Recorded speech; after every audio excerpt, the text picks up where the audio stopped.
So folks, it was the early spring now of 2024 that we planted these elderberries out in this bed, and it ended up being their final destination home. And we've got a couple nice patches of them here. It was 2025 early spring that we planted these other ones here that we've now transplanted out into the pots. And so the starter bed was essentially pots. And we're now transplanting them out. I want to emphasize that, yes, we prefer to get them in a fertile location and sprouting up and growing there. But as we said, when we planted them out in other areas, 2 years in a row, we failed because the soil wasn't rich enough. There wasn't enough humus and water and the right conditions for them to survive. So that's why we went with a pot method, planting more of the sticks in pots. And by the way, every stick doesn't take root, but some will root actually later in there, and then a few are duds. The pot method is okay, folks.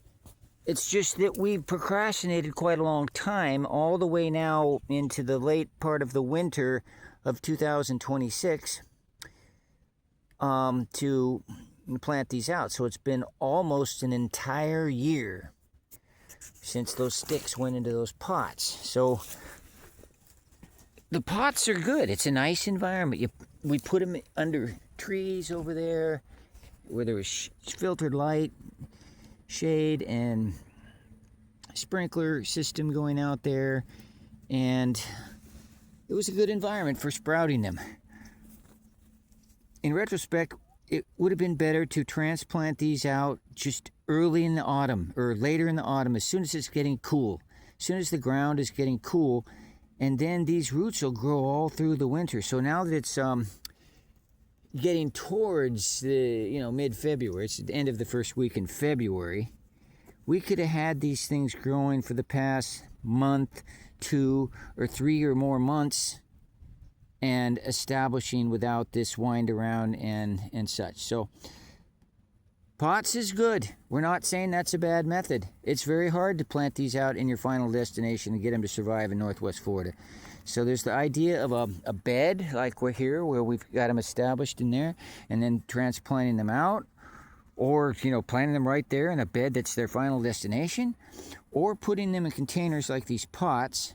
They could even be bigger pots, like these bigger ones here, and then transplanting them out in the cool season at the appropriate time. We suggest if anyone's looking to do this, just be very careful of the timing on all these things to maximize your expedient pathway. You want an expedient pathway to getting these things going. So to maximize the speed along that pathway to getting these established and fruiting, just beware that it's a cool season establishment, and then the transplanting should be done at an appropriate time to get them going. But we're a little late on this. I mean, we procrastinated, but hey, nothing lost. These can be planted now, and they're going to take off like crazy right now in this location. And it leads us to the tasks that are important right now of getting more cuttings and rooting those. Potentially hundreds, thousands of these plants can be grown here. So we got a lot of work to do, folks, in establishing elderberry. And we've learned some very important lessons over the past few years.